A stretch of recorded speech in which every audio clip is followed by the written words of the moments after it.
मुझे पता है बहुत सारे लोग व्हाट इफ के सीजन 3 के एपिसोड 1 का ब्रेकडाउन देखना चाह रहे होंगे। चाहा तो मैं भी डॉक्टर डूम का रोल रहा था एमसीयू में, लेकिन सबको वो नहीं मिलता ना जो चाहते हैं। तो इसीलिए आ चुका हूं मैं, वही अपना जो करता हूं हर हफ्ते संडे को आकर के आपका मूड खराब और कईयों का अच्छा भी।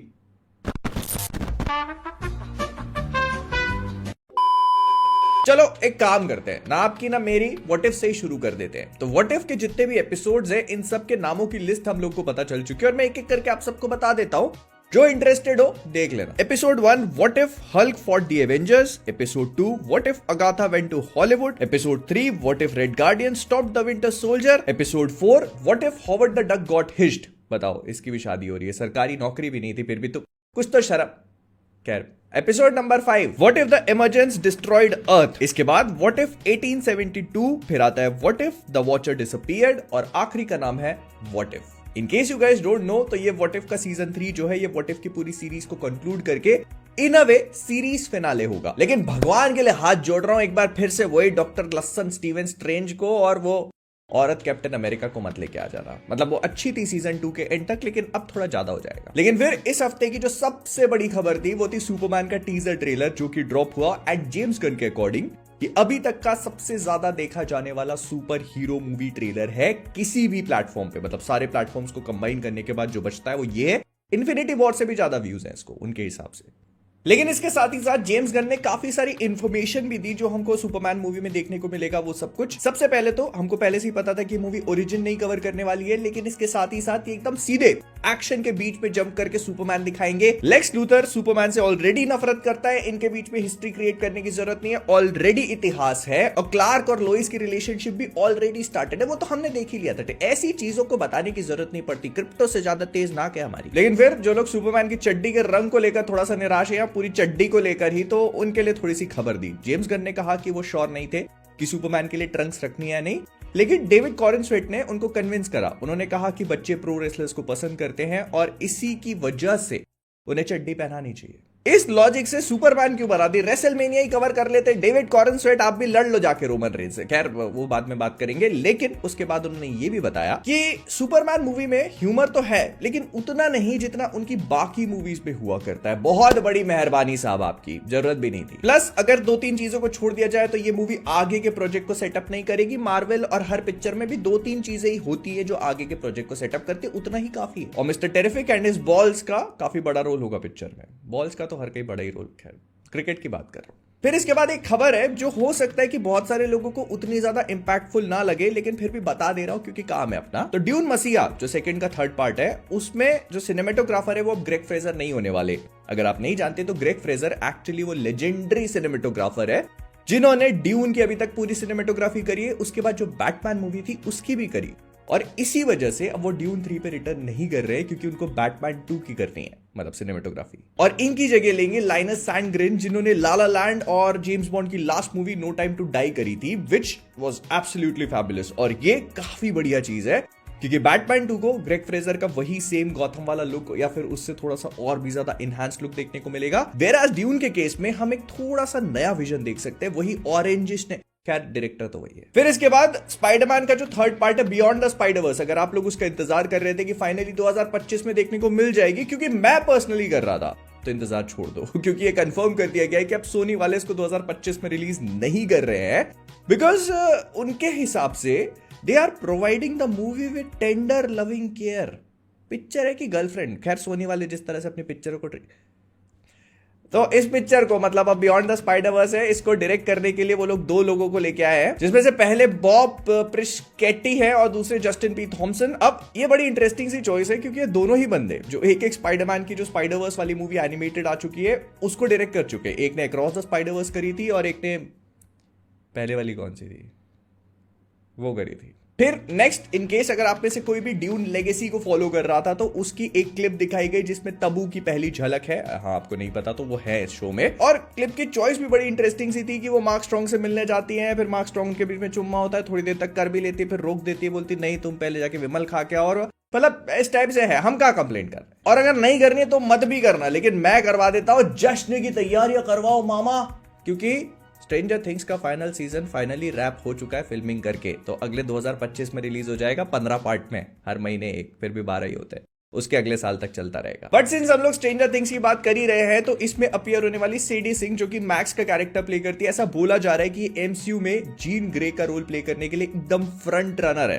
रन करने का तो शौक है, she is running up the hill, now we know where she will run up to वुल्वरहैम।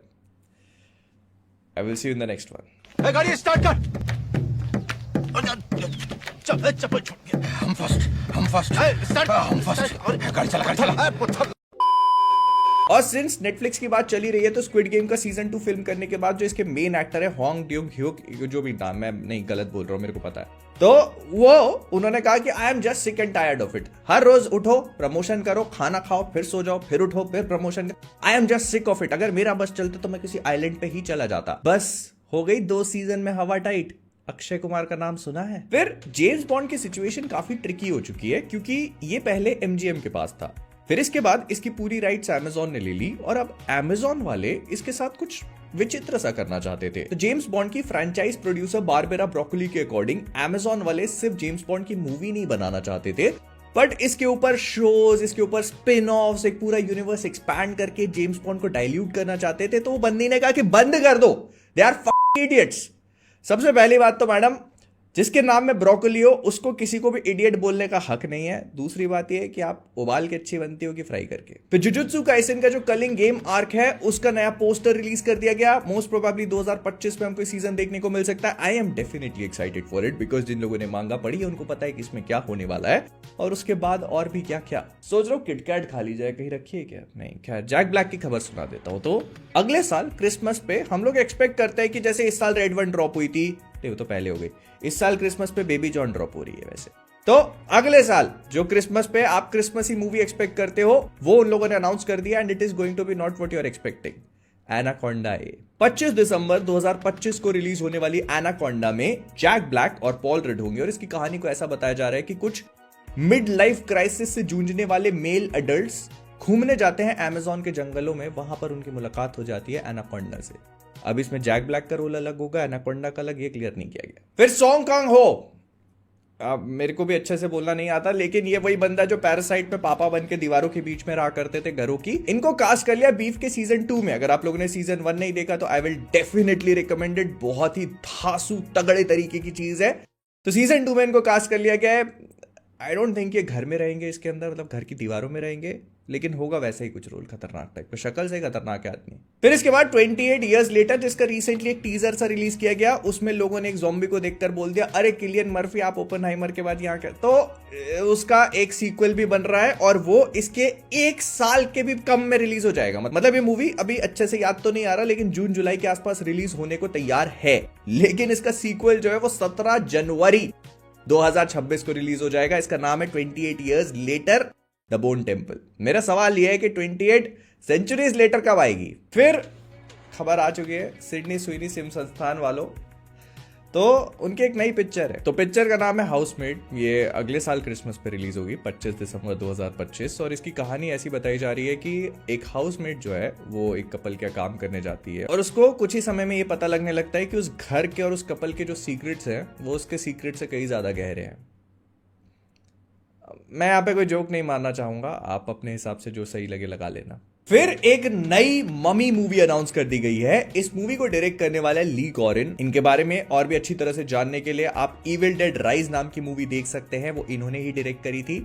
और इस अनाउंसमेंट को सुनने के बाद टॉम क्रूज ने अपनी अगली 3 मिशन इम्पॉसिबल पिक्चरें कैंसिल कर दी। वो पिछली वाली का सदमा अभी तक गया नहीं ना। और सदमे की बात निकली है तो क्रेवन द हंटर भले इंडिया में रिलीज ना हुई हो, लेकिन बाहर गांव में तो रिलीज हो चुकी है, और ऐसा बोला जा रहा है कि जो इसका ओपनिंग वीकेंड था उसमें इसने 11 मिलियन की कमाई करी, जो कि अभी तक की सबसे लोएस्ट है किसी भी सुपर हीरो मूवी के लिए, इंक्लूडिंग मैडम वेब।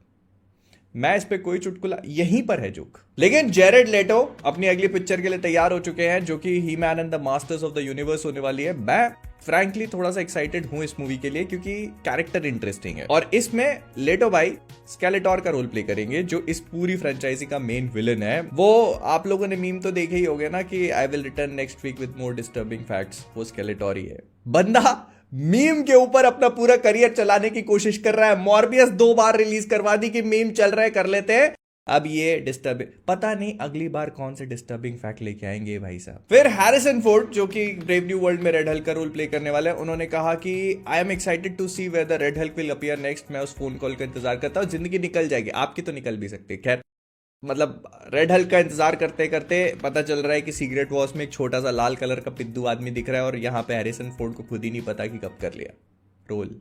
लेकिन फिर एक इंटरेस्टिंग खबर और भी सुनने को मिल रही है। सबसे पहले तो मैट रीव्स का ये कहना पड़ रहा है कि सीजन 2 आ सकता है पेंगुइन का। वो इतना इंटरेस्टिंग मतलब है बट अभी इमीडिएटली इतना नहीं है। लेकिन जो चीज इमीडिएटली इंटरेस्टिंग है वो ये है कि जेम्स गन और रॉबर्ट पैटिंसन दोनों चाहते हैं कि जो उनका बैटमैन है, मतलब रॉबर्ट पैटिंसन का जो बैटमैन है वो डीसीयू में आ जाए। मतलब ये जो सुपरमैन हम लोग देखने वाले हैं उसका बैटमैन एक्चुअली रॉबर्ट पैटिंसन का बैटमैन हो, ऐसा जेम्स गन भी चाहते हैं। रॉबर्ट पैटिंसन वो तो चाहेंगे कि पैसा किसको नहीं अच्छा लगता।